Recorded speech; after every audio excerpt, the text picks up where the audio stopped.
Okay.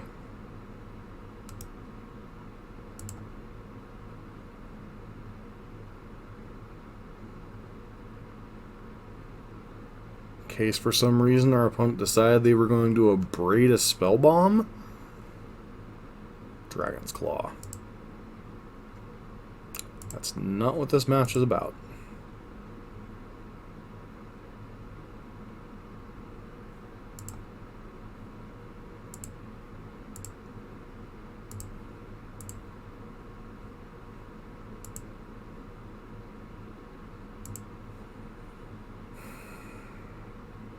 Fluster Storm, Abrade, Archmage's Charm, and Brazen Borrower. Well, that's a hand.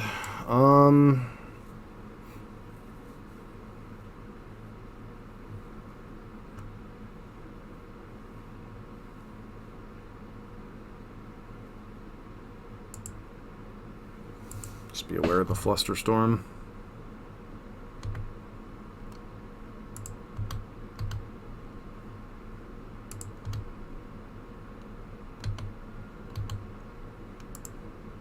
Even though we're probably not going to get value from it, I still think we play the Abbot here.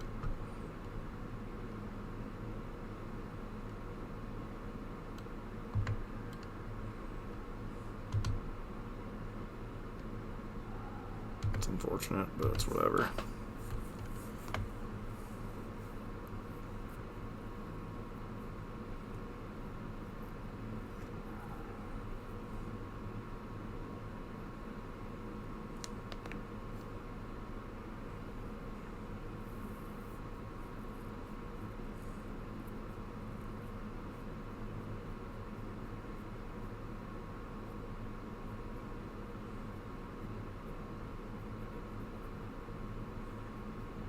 I'm not even sure taking Brazen Borrower there was correct.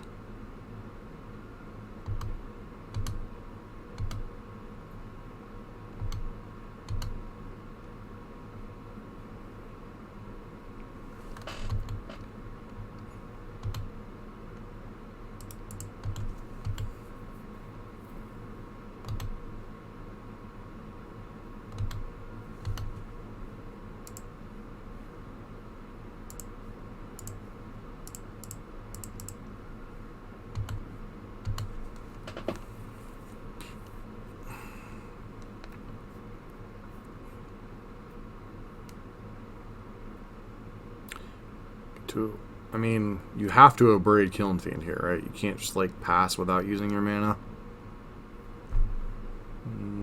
Okay, going after Kiln Fiend. So that's in. That's gone. So hand is Archmage's Charm, Fluster Storm, Mystic Sanctuary.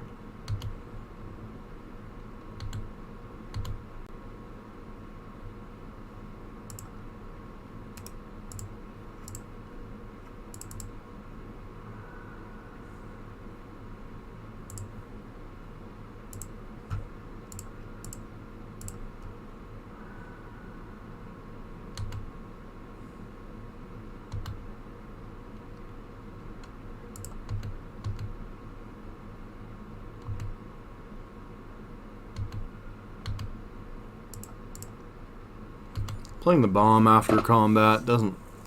Might have missed a point of damage there.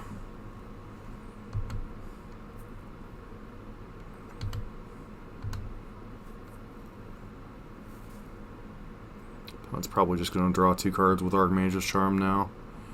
If they're smart. Yep.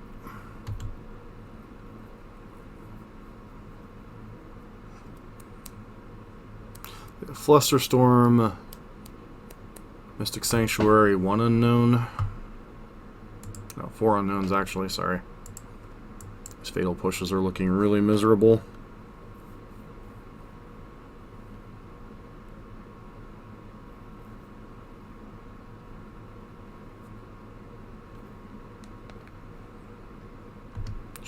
Sure.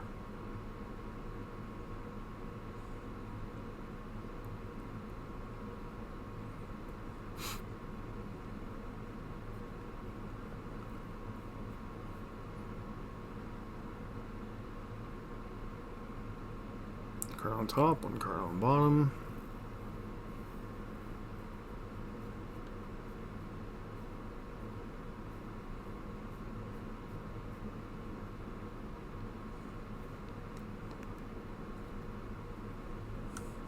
Probably gonna force me to blow the bomb.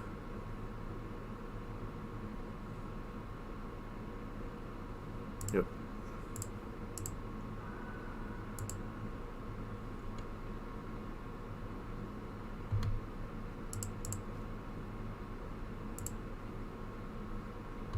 Okay, Swift Spear's a solo draw here.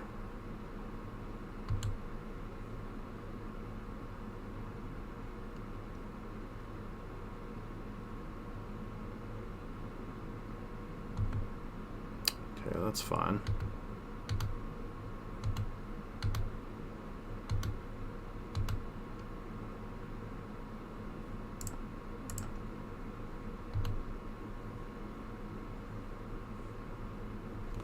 It's ironic that they would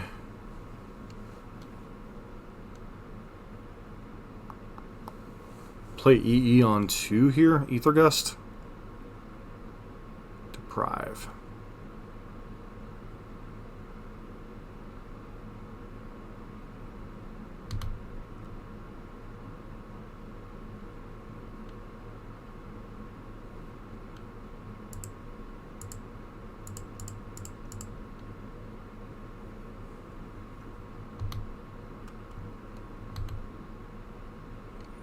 Obviously, this plays terribly if they have a removal spell for Lurrus, but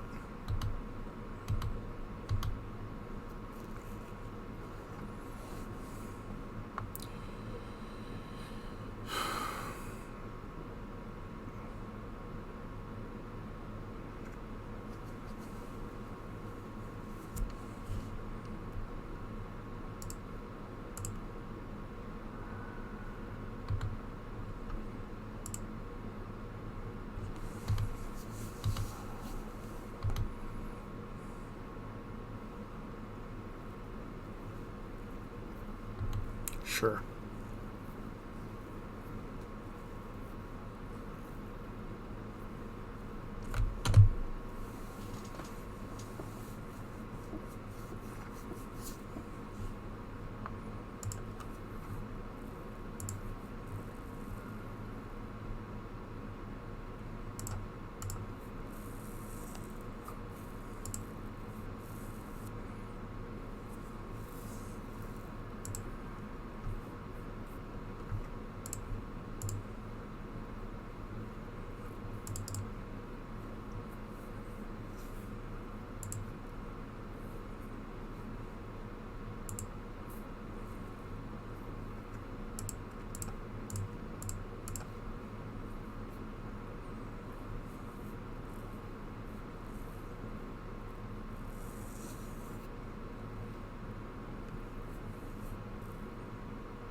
Sure.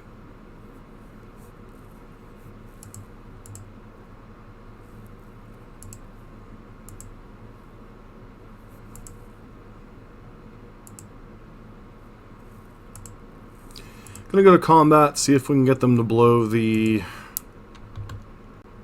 Oh wait, they're not gonna blow the... Who am I kidding, right?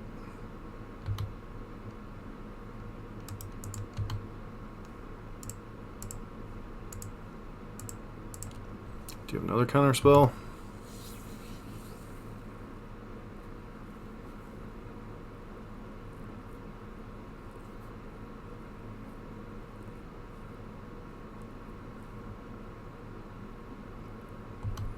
There's no blow the E. I am perfectly fine with that exchange.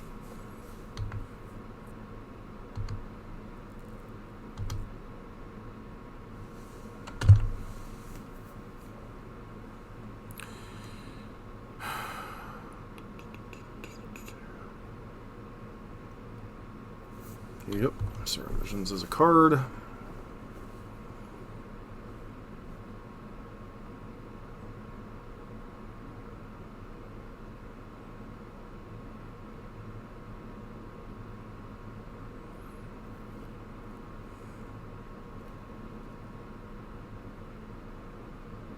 cards on top. That's terrifying.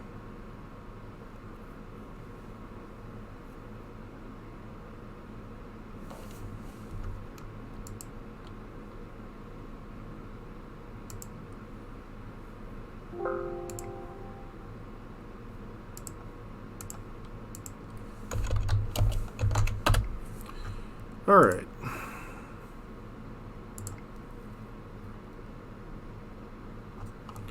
So, long and the short, deck's amazing. It's difficult to play. We'll be playing it again tomorrow night. Once again, continue to struggle keeping one-landers, and it costs me games and matches. So, I need to be more judicious with what one-landers I keep. Yeah, this deck is extremely well built. I really wouldn't expect anything else from Doomwake. Deck's pretty sweet. Difficult to play, as I mentioned.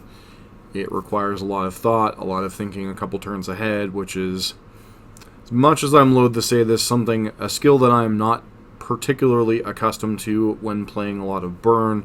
Burns maybe planning one turn cycle ahead to try to set things up. Some really good burn players maybe can play two turns ahead. I do that in some spots, but not always. This deck requires a lot more resource management, and, you know, this deck's a lot of fun, but it's very much like a Death Shadow or a that kind of deck, which requires you to think further ahead of what's going on. So, anywho, I'm going to see if there's somebody I can send y'all to keep the chain running here. No, I don't really want to do my own stream. So, okay, Magic the Gathering. Alright. Recommended. Alright. Janice AB is doing some Modern at the moment, so I think that's who I'm most likely to send people to. Yeah, looks like Janice AB. The only person that really kind of doing what we're doing here. Well, I thank everybody for hanging out, and Janice AB. Not a huge amount, but you know.